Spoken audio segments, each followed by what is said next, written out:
Hello and welcome to another Flower Power Live. Today is Columbus Day and Indigenous Peoples Day. So we have both of these things that we could celebrate today. And I am not really a very political kind of a person. And so I decided that today I want to really more celebrate the land and the bounty and the beauty of the land that we all live in. And so I have chosen for today a plant which is native to North America and Central America as well, but it's not something we usually think of as a kind of a wild weed. It is zinnia, this beauty right here.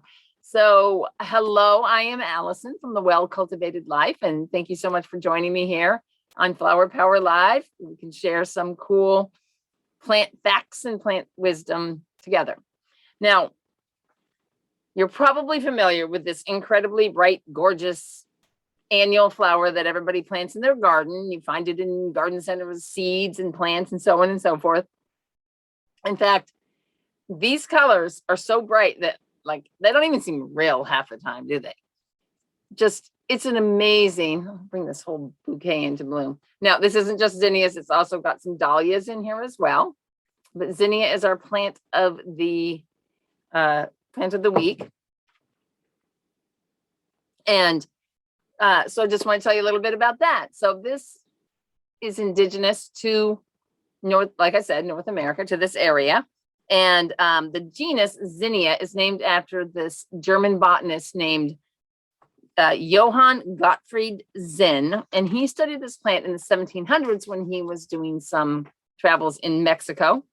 And it belongs, as you may guess, to the Asteraceae, this composite flower family that contains so many of the other plants that we look at. And that means that these plants are actually many, many flowers, all grouped together for the benefit of creating a more attractive place to land for all the different kinds of pollinators. And zinnias are quite easy to grow. And in fact, they're so easy to grow that they were actually chosen, fun fact, they were chosen as one of the first plants to be grown at the International Space Station. And that was pretty funny. But you probably don't have to work quite so hard to grow yours. It's an annual plant for the most part that grows in zones 2 through 11, and you can collect seed from it and save from year to year. Now, there are so many different cultivars that are being developed of this one particular genus of zinnia. It's Zinnia elegans, like elegant, and they can cross-pollinate. So if you don't really care about getting an exact color back out of each seed, then you could save your own seed pretty easily for, I think I'm gonna just hold this, it's so nice, and replant it the next year. Or one thing I saw said that you can actually just let the flower heads stand in your garden and it'll drop the seeds off for you the following spring. Now, one of the things about zinnias is that they are day length dependent. And what that means is that unless they've been started in a greenhouse, and forced into bloom, so you buy them at the garden center like that, they're not going to put on a bloom until the day length starts to shorten. So this is why this is commonly a late summer flower, and it blooms also into the fall, which is really great for our pollinator friends, just like aster that we talked about a couple of weeks ago. The zinnia growing in your garden does really help. It can even earlier in the year, the hummingbirds where I live have already gone south, but it is also a hummingbird flower as well. Now, one of the things you have to be careful of is if you want to grow zinnia, is that they can tolerate dry conditions, and they kind of need it a little bit dry. They're prone to powdery mildew, which means that they get the mildew on their leaves. And so you want to be careful when you're watering. You don't want to spray the leaves down. You want to keep the water on the ground and try to keep the leaves dry. Now, one of the species that's native to North America, these have been developed and hybridized and so on. One of the species is the wild zinnia. It's a Zinnia grandiflora. It's also called a prairie zinnia and Rocky Mountain zinnia, but it's this low-growing perennial that's got yellow flowers on it. And one of the things about this, because it's kind of drought tolerant, it's becoming more popular now with climate change and or just kind of climate wackiness. Zinnias in general, and especially some of these more native species, are able to tolerate drought periods, intermittent drought. And so that's what we've kind of seen with a lot of the climate change that we're seeing now. Big rains, intermittent drought. And so a lot of people are looking now to these more native species for that are more adapted to that type of situation. Now, there's about, they go all the way down the Americas, I think even into the tip of South America as well. And there's about 17 different species, zinnia species, but really this Zinnia elegans is what we see and use in our regular gardens. Now, here is another cool fun fact about zinnias. Not only are they beautiful, but they're also been used in phytoremediation, which means that they can be planted in an area that's contaminated, say with lead. And what they'll do is they'll pull this lead or these other contaminants up into the plant itself. The plant gets harvested and then it cleans up the soil. And so this is a common thing to do. And zinnia is apparently very good at that. Yay. So now the traditional use of zinnia, it's not really used a whole lot in like a Western herbalism tradition.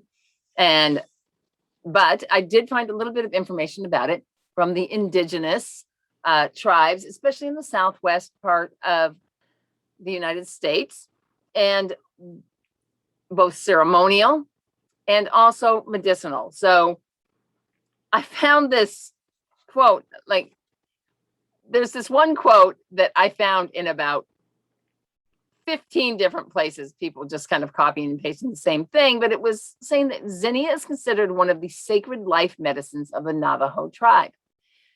Now, I can't find anything else about that, but it is kind of intriguing. And it's making me want to do a little bit more research into some more of these more like ethnobotany type information in general, just to see the different uses by the indigenous tribes here in this country. So it also was used to make dyes for dyes and paints. But there was one report that I found from the Zuni tribe, and it was a woman, Matilda Stevenson. She went in and for like a while, it's hard to tell, 1879, and then the report came out in the early 1900s, studied and lived with the Zuni people for a very extended period of time, which was before they really had changed they really were still doing all their traditional ceremonies and things like that. And she found that this is how they would use it. The entire plant is reduced to a powder between stones, so it's crushed up. Then you sprinkle it onto hot stones, like in a sauna. It causes the smoke to come out, and then the patient, it's for people with fevers, and then you would basically put yourself under a blanket, almost like we do now with a steam, or like if we have a clogged up nose or something. So they would just basically inhale that smoke, and it helped to bring down the fever. It was also could be used. The fresh flowers could be crushed up in water for an eye wash. And it was a little confusing when I was doing this first, because she had the botanical name of Crescina grandiflora, but I was able to find out that that was the same as Zinnia grandiflora. Now, we generally go to botanical names because there can be so many common names for a plant. We go to the Latin name so that we know we got the right one. And here in this case, there were two different names for the same plant. So we can look also at the modern chemistry has now analyzed zinnia and has found that it does have a lot of potentially super helpful and medicinal properties, including being an antioxidant, antifungal, hepatoprotective, which means protective to your liver, anthelmintic, which is for worming, and also anti-malarial properties. And again, like I said, you don't find it really in a lot of Western herbal traditions.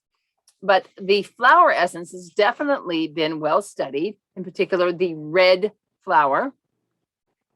So probably something that looks a little bit like this red one here. And so this flower essence is for people who are just a little bit too serious and they need to get a little bit more playful in their life. And in particular, bring out some more of their more childlike qualities.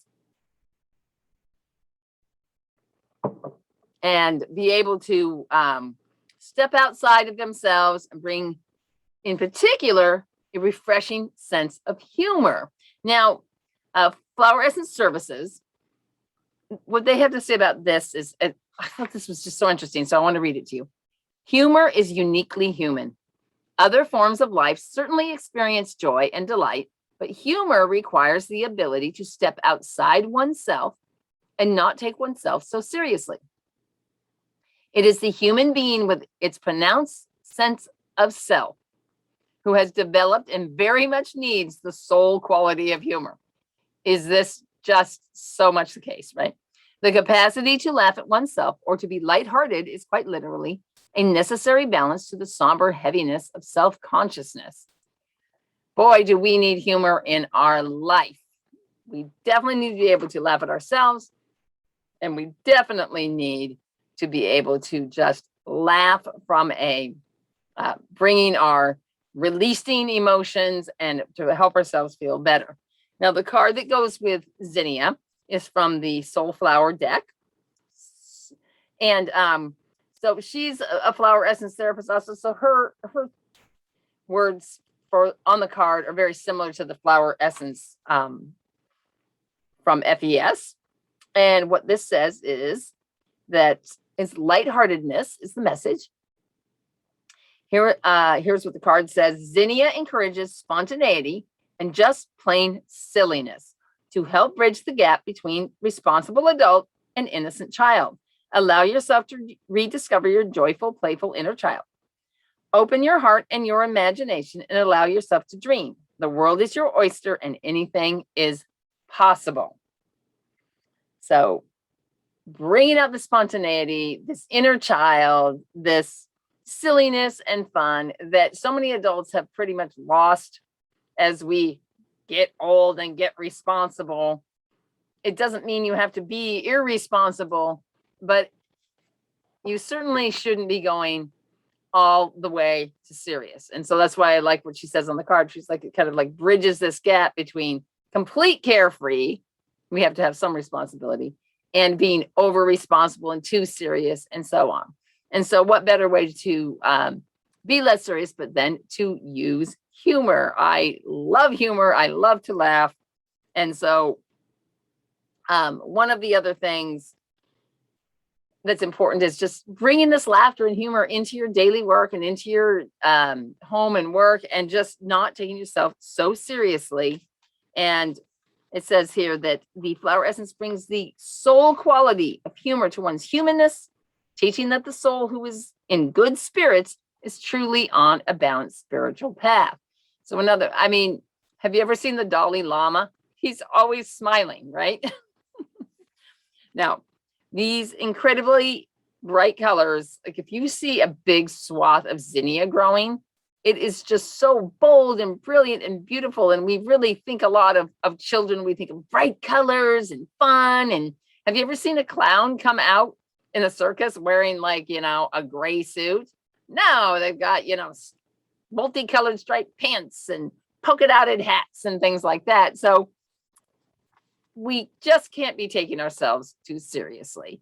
So this week, just kind of check in with yourself. Am I getting too serious? Where can I bring a little bit more humor into my life? Can I just either tell a joke, intentional humor, or can I just, be a little bit less serious about the way that I am treating myself and kind of let things go, be willing to laugh at myself. So that is our message tonight from Zinnia. I'm very thankful we have not yet gotten a frost around here, so I could bring this incredibly gorgeous bouquet, which I cut from a local flower farm a couple days ago. And if you follow me on Instagram, you would have seen this. Cultivate My Life is my handle on Instagram. Now, next Monday may not have a flower power. I'm going to have to see how it goes, but I'm going to be starting another Come Back to Your Senses challenge. If you're a woman looking for some good tips, we go a little bit beyond flowers and herbs into more like how our body systems work and looking at our nervous system and how we can use plants and herbs to balance our stress and have more energy. So if that sounds like something good to you, please join me next week. Just go to comebackttoyoursenses.com and you can sign up right there. So thanks so much, everyone, for joining me tonight. And I will probably see you next week. Have a good night.